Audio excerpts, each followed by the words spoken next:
Hey there, you're listening to the Not So Breakfast Show with Sasha and Ish.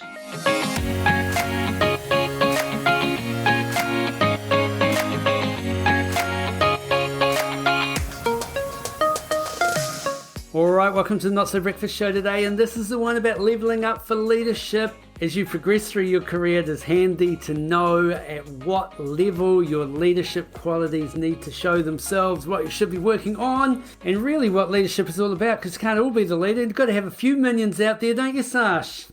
Well, I think it's a really interesting idea, this idea that we are all leaders of ourselves, but depending on where we're at in an organization or what the goals are, it might not necessarily be a commercial organization. It could be a charity that we're involved in, or a church group, or even within our family. We're all responsible for ourselves, but different skills are necessary at different levels. And I think that's really useful to unpack, because it's hard when you're young going, oh, I want to be a leader. But I don't get to make strategic decisions about whether we take our company overseas or not. So how can I be a leader if I'm not in charge of decision? And someone who's like further on in their career is going, yeah, I want to be a leader, but when's the right time to be forceful? And yeah, so you are the expert on this stuff. I just kind of make it up as I go along. So I'm looking forward to, I'm going to be listening and learning today. Nice. Well, before we get into this, I want to hear about Japan. Festival of 50 rocked on. I had Easter in Kyoto, and it was incredible. It's actually super easy to get to from New Zealand. It's just a 9-hour flight. They're only 3 hours behind. And so it's an easy in and out transition. The nature is stunning. The blossoms, the food is out of this world. And you can pay a lot of money and have a really incredible fine dining experience. And you can eat super cheap and super healthy and good. And I reckon I have walked more in the last 5 days than I've walked, maybe not in my life so far, but it felt like that. I traveled with my dear friend Sandra from Mexico, and I think her motto is leave no shrine unseen. Oh, wow. Yeah, we were on a mish, and it was beautiful. I saw lots of things I hadn't seen. Beautiful, beautiful culture. I'm very lucky to have been. That is so cool. Well, I'm living vicariously the Festival of 50. So, even if we're watching from a distance, I still feel like I'm part of it, Sash. It's pretty cool. It's actually really beautiful to be with somebody like my friend Sandra, who's so clever. So, she speaks obviously Spanish and English, and she has just a lovely way of how she pronounces Japanese, but we have all these beautiful moments where we have just slightly different phrasing on things, and it leads to lots of conversations about words. So, your use of vicariously, I'm like, wee, nicely done. At one stage we were going up an escalator, and Sandra said, we need to step to the side so people can overcome. And I'm like, yes, they can overcome as they overtake. And and it was beautiful. So I learned so much. It was amazing. Oh, that's fantastic. Cool. All right, well, why don't we get into this discussion on leadership? And this is based on a session that I did for a group of managers recently. And we were really talking about, I guess, one is how do you progress in your career, and what does leadership look like as it grows and develop? And also, what is a good base in which to build your leadership on? And really, the thing that it comes down to at the end of the day for career opportunity as well as great leadership is, do people know you, do they like you, and do they trust you? So before you kind of get into any techniques around leadership or styles of leadership, often opportunity comes from people we know, like, and trust. And actually, the question to sometimes ask yourself, if you're not getting opportunities, there must be someone at a decision-making level that doesn't trust you. And that could just be they don't know you. It could be that they don't like you, although we do see people that people don't like get promoted, but they don't trust you for some reason. So really, when we talk about personal leadership level 1, the goal of anyone in a role is to build trust. And that's by just doing the task, do your job, create evidence that you are trustworthy. What I love about this is it just takes us right back to the basics of the relationship within an organization that says you are part of this and there's a role for you to play. And I think it's really challenging when you have these leadership aspirations, but you're reasonably junior, to show that you're worthy of some leadership. And actually, the thing that you've got to be good at first is the thing that you were employed to do. Do the job first. Yep. And then we'll worry about whether you've got the ability to lead others and motivate them and coach them and all of that stuff. So it's like the price of entry is be good at the thing that you are there to do. Yeah.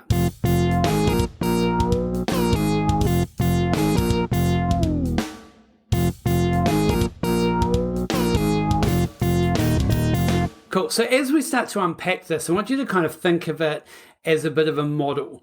We're going to talk about 2 levels of personal leadership. So that's kind of like the base, and that's stacked on top of the know, like, and trust factor. And we've already talked about the level 1 being do the task. So that's kind of like your responsibility.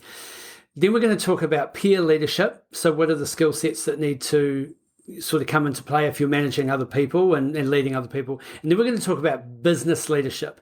So really leveling up, looking at a higher level of impact. And that's really what you were talking about earlier, the person that's making the decision, should we do this, should we do that? Okay, so if we build on our personal leadership level 1, which is build trust, do the task, personal leadership level 2 is deliver results independently.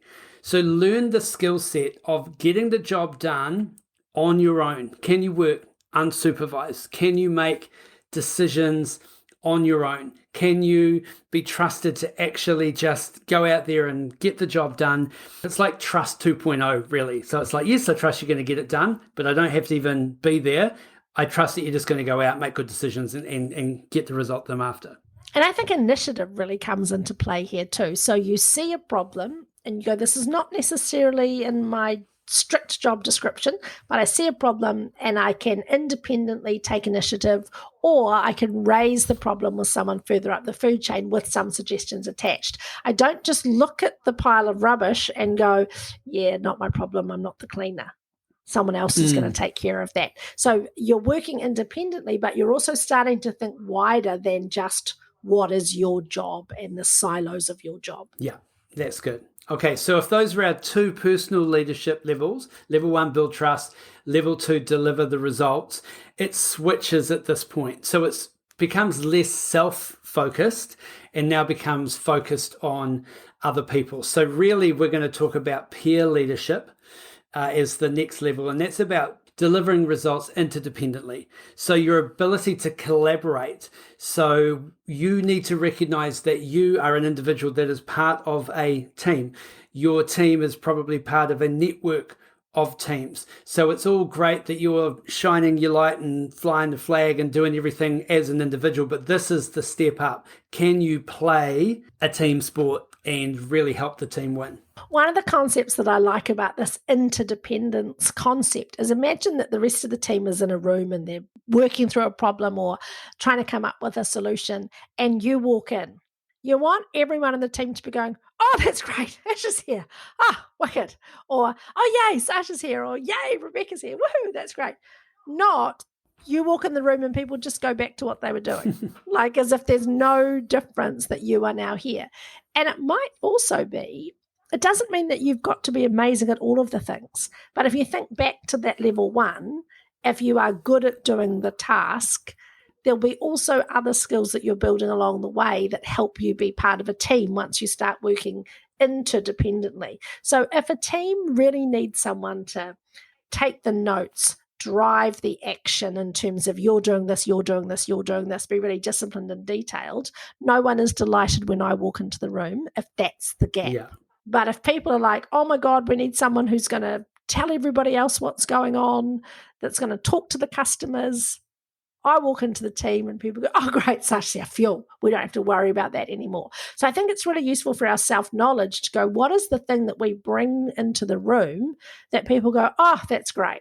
We can relax about that now because X is here bringing that skill, because that's the thing that we want to amplify and turn up as we move through the organisation. Yeah, and it's the difference between, as a child, being able to just play on your own with your toys and not cause any dramas, and everybody loves you because you're a good, well-behaved child, and then the kid from next door comes over and you've got to share Ooh. I know. So this is really the skill of sharing. It's the skill of working with someone else and playing with someone else and making sure that it's harmonious, or if there is times of tension because for some reason someone took your rattle, that you can resolve that, and you can resolve that on your own, and you're starting to work and collaborate, and it's a different level of leadership. And this is, we always come back to team sport analogies, because you just can't win on your own. You cannot score all the points on your own. So the next level of peer leadership, so if we kind of reflect back through, we talked about know, like, and trust factor. It's good to have that in play. Level 1 is build that trust and keep building the trust so that the opportunity comes. Then level 2 for personal leadership is, can you work and deliver results independently? Then we went to interdependently, so collaborate, cooperate with others. Peer leadership, the next level, so we'll call that level 4, is your ability to develop and create opportunities for other people. So can you transfer your skill set? Can you develop other people? Can you train?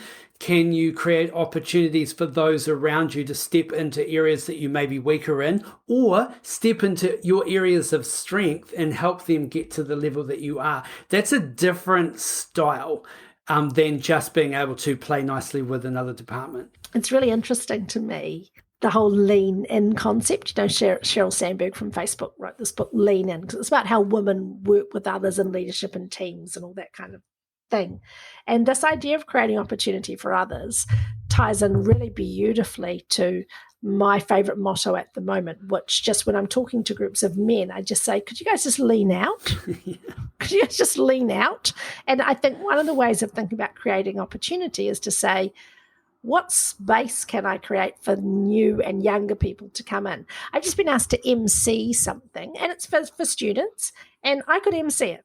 It would be amazing, right? There's no sort of lack of self-esteem here about my ability to MC an event, but it just shouldn't be me. I want to create space for a younger person, a person who wouldn't otherwise have an opportunity. And as I was thinking about that, I'm thinking, yeah, but it probably needs me. So I'm like, you know what I'm going to do? I'm going to pitch back to them and say, why don't we do a joint kind of a thing where somebody who wants to get much better at MCing can come and MC with me, and I'm going to help them and train them. And I didn't mean to make myself the hero of the story. I've just been reflecting on how easy it is for me to say, yes, I can do it. Leaning completely out is kind of throwing someone else a hospital pass. I think what this level of is saying, I'm going to help you. Yeah. And to do that, I've got to give up some of the glory myself, but I'm going to create an opportunity and hopefully grow someone else into that role. And it's a lovely space to work in, but it's hard. It's hard to let go of the stuff that's so affirming. It means stepping a little bit out of the spotlight, giving up a little bit of control. That doesn't feel easy either. Taking a risk. Totally. And the evidence, I guess, when you're operating at this level is there are people at your team excelling and performing individually with results as well, as opposed to the level down, which is your team is working really well with another team to deliver a result. So there's opportunity and promotion and a lot of stuff that comes from that. So there's a couple of levels of peer leadership there. And then we kind of, I guess, level up again. And this is where we're going to talk about business leadership.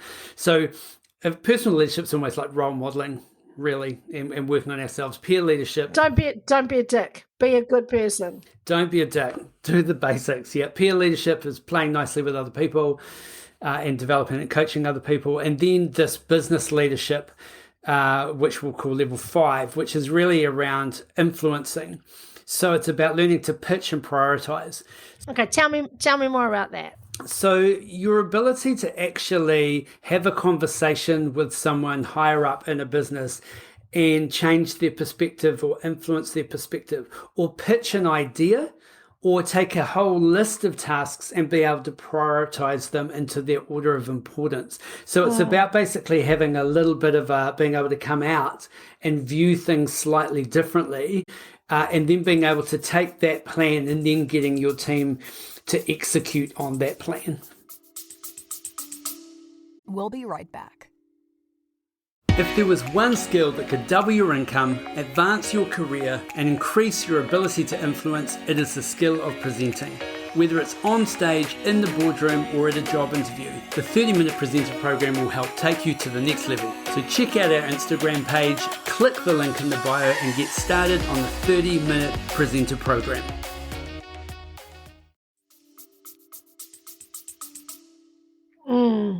This is much more thinking involved here. That was two aspects. One is the thinking, and I love that idea of zooming out and saying, actually, not just what does my team need or what do the 3 people closest to me need, but what's the right thing for the business right now? And the nitty-gritty leadership, tough decisions come when the things that are right for the business are not right for all the current people in the business. And, lots of organizations around the world at the moment are what we call right sizing. They're going, what's the right size of our labor force for this particular economic climate? And it's fair to be critical of that. It's fair to say you make massive profits in the boom time. Perhaps you could just hold on to people in the short term. But there's also a whole lot of organizations that if they don't resize, they won't survive. So, it's kind of a tough time around all this stuff, but that you're at that business leadership level when you start thinking about what is the right thing for the business. So it's a thinking, first and foremost, get a strategic thinking hat on. But then the ability to pitch that again, that's a comm skills. Yeah. That's how do I talk the language that's going to unblock or unlock the ears of the people that I'm trying to influence. And, this whole idea of how you influence people is to understand what their needs might be. How can you help them look good? How can you help them with what's waking them up at 3 a.m.? What are the smart plays for you? And again, putting the business first, but that will also help your career, undoubtedly. Yeah. I mean, I remember getting a piece of advice from someone once, and they said, your role really is to make sure your CEO looks good in front of your board. Yeah. So that you've got your department nailed. You understand it. They understand that you understand it, and they have an understanding of your department, and you're delivering on the result so that when they're in front of the board and they're, going through strategy packs and explaining the performance of the business and writing their reports, they look good. So that's a different perspective and a different focus to how do I look good right now? Yeah.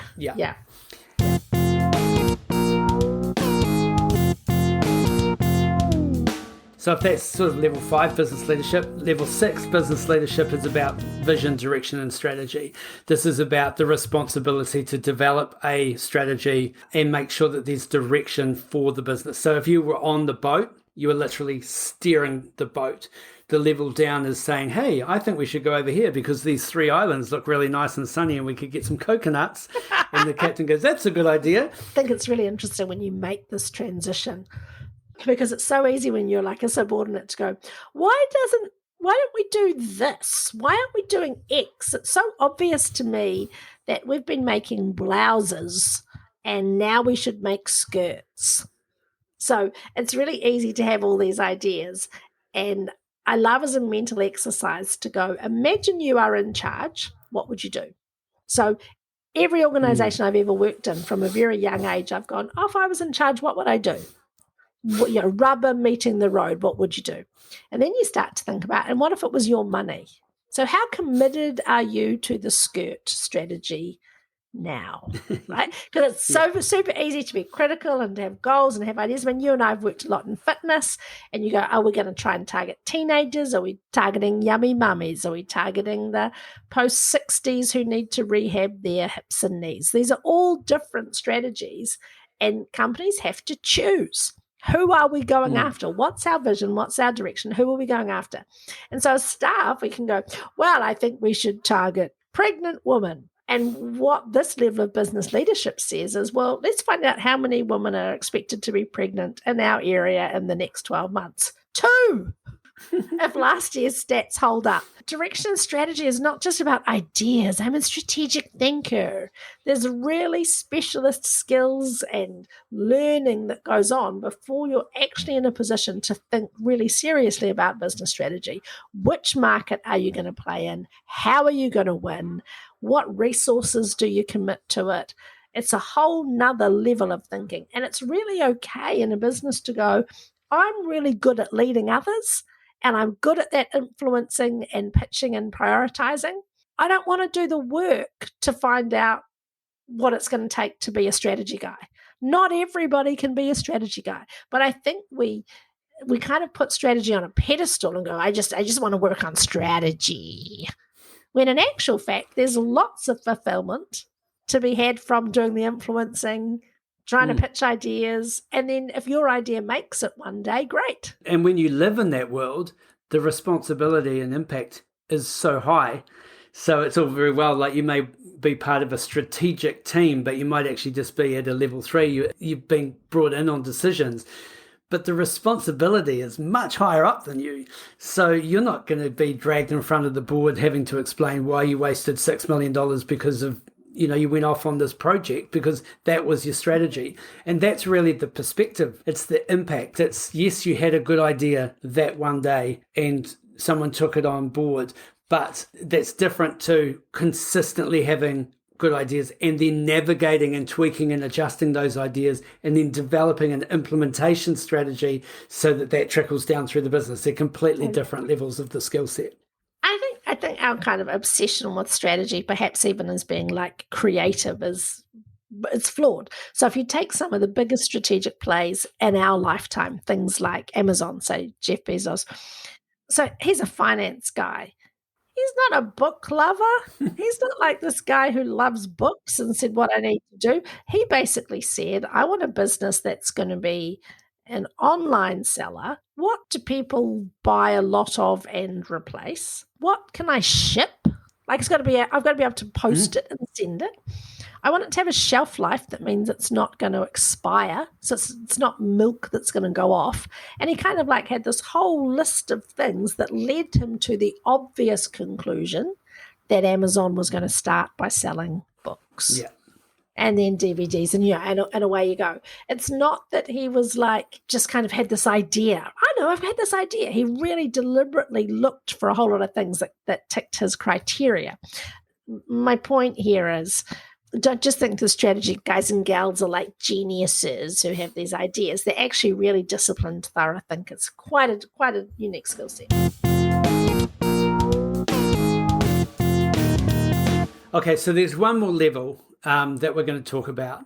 But if we kind of just reflect back through them just quickly. So know, like, and trust factor, build your trust. Level 1. Personal leadership, level 2, deliver results independently, work on your own. Then get to peer leadership, level 3, deliver results interdependently, collaborate with others, play. Peer leadership, create and develop opportunity for other people, that's level 4.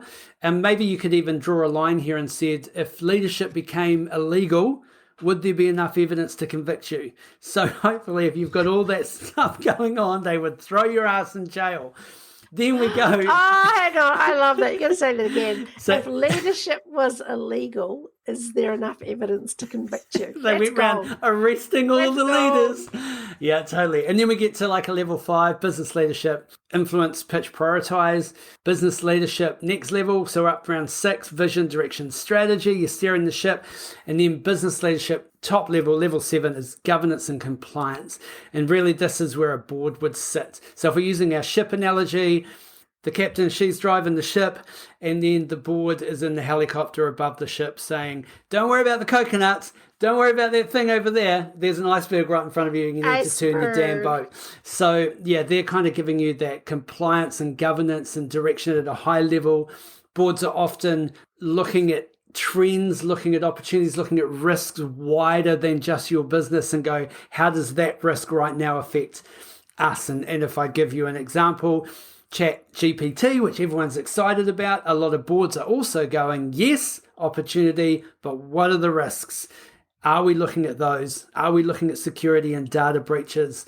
Making sure that that's on everybody's radar. So when we're all excited and we're using it down here, they're also up here going, yes, but, or yes, and. Lots of people have being on a board as like the pinnacle of their career. I just want to be on the board. So I just sit and I read my board reports and I pontificate and I say stuff. And I got to tell you, I mean, if you're on a few boards, I'm on a few boards, it's bloody boring. It's really boring. Long meetings. There's a lot of long meetings, a lot of all the minutes here and write that down and who seconds that. And there's a lot of risk management. There's a lot of what could possibly go wrong. I'm on the board of a golf club, and we've got to look at what happens if someone gets hit by one of our golf balls, and what's the level of risk that a person assumes when they walk on a golf course, and all of that stuff. None of this is sexy. None of it's particularly exciting, but it's hugely necessary. Absolutely. And then there are some things that you discuss on a board that you love being in the room, and it's exciting, and it is strategic, and it's direction, and what might the next 10 years look like. And you start thinking about leaving a legacy, not a personal legacy, but an organizational legacy or a purpose-driven legacy. And it's exciting. Lots of people go and do the Institute of Directors course. And I'm just like, don't presume that it's cracked up to be. I think we sometimes look at career progression as being this linear thing. Yeah. Versus saying, actually, I'm a bloody good level 5, or level 6 is amazing for me. Good, thanks. I don't aspire. I mean, it's hierarchical in the sense that there's levels up. Yeah, but ultimately, perhaps what you want to do is you want to own the shares in the company that the board is running and go to the beach. Yeah. It's also the fact that sometimes you might get an opportunity to go on a board, or you might get an opportunity that's higher up, but you want to look at the fact that have you got the skill set in behind it to actually be operating at that level? Because the skill set that got you to where you are is not necessarily going to get you to where you want to be. And there is a lot of learning and responsibility that comes pretty quickly with some of those positions that you may not have been aware of. So the title might sound great, but the impact is higher, the risk is more, the expectation is a lot more as well. So, And I think a lot of people go into school boards. I've been on a number of board of trustees at schools in New Zealand, which is how our schools are governed. And a lot of people just want to actually be in management. So they just want to get on and they want to make management decisions. Well, if you want to do that, you go and get a job working for the company. Yeah. That is not the role of the board. And you recognize that so many boards descend so quickly into, what color uniform should the staff wear? And I'm like, this is not governance. This is just boring old management. Good point. All right, so hopefully now you've kind of got a little bit of understanding if you're looking at it from a career development opportunity, what you might want to focus on, or hopefully it's just opened a level of awareness around your own personal leadership journey and kind of looking at where do you deliver results? Is it independently? Is it about you? Is it about others? Are you creating opportunity? Are you coaching? Or are you actually starting to get into a higher level and getting opportunity around that influence, vision, and governance? Hopefully got some good insights from that session. Yeah, I've made a few notes, a few things to work on. that know, like, and trust stuff. You mean people have to like me or know me or... Well, it helps. I get it. It helps, right? It helps.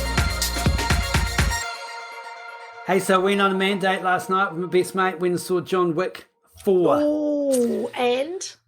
I loved it. I absolutely loved it. Now, I just will put it out there. It is really full-on violent.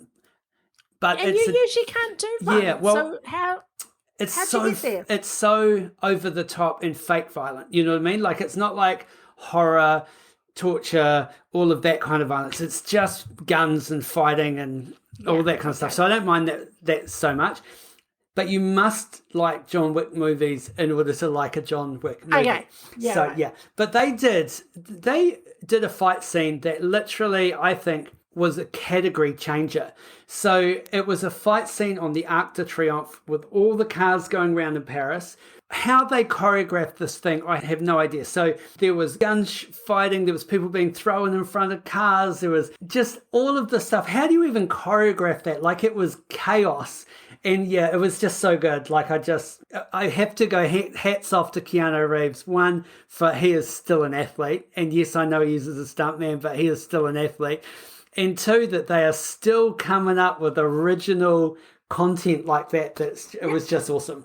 And is the story good? The story is, if you like the other three, you'll like this one. It's basically, there's like an Illuminati, the table kind of governance board that runs everything. Level 7, leadership level 7. Probably level 8. We didn't get into that one, but yeah. So there's that, and then there's God is level 9, and then there's just these people like John Wick that are basically hitmen at the end of the day, and they want out, but they can't get out, and so they've just got to kill everybody to get out. Like the mob. Once you're in, you're in. Once you're in, you're in. No getting out. Yeah. Because I can do movies like that. So confession, I have not seen any John Wick movies. I can do movies like that as long as there's two things. I need a compelling plot. Mm-hmm.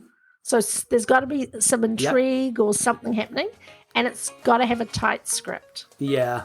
So if it's well scripted, then it's like, have your 20 minutes of fighting. Yeah. Good. As long as it progresses the plot and there's some good scripting in it, then I'm there. I'm good for it. But if it's just some glorified car chases round and round the Arc de Triomphe, I'm like, yeah. But I'm genuinely delighted for you, because your face, like you've been talking about 7 levels of leadership, and don't like an amazing job of teaching us that stuff. And then your face just came to life when you talked about John Wick.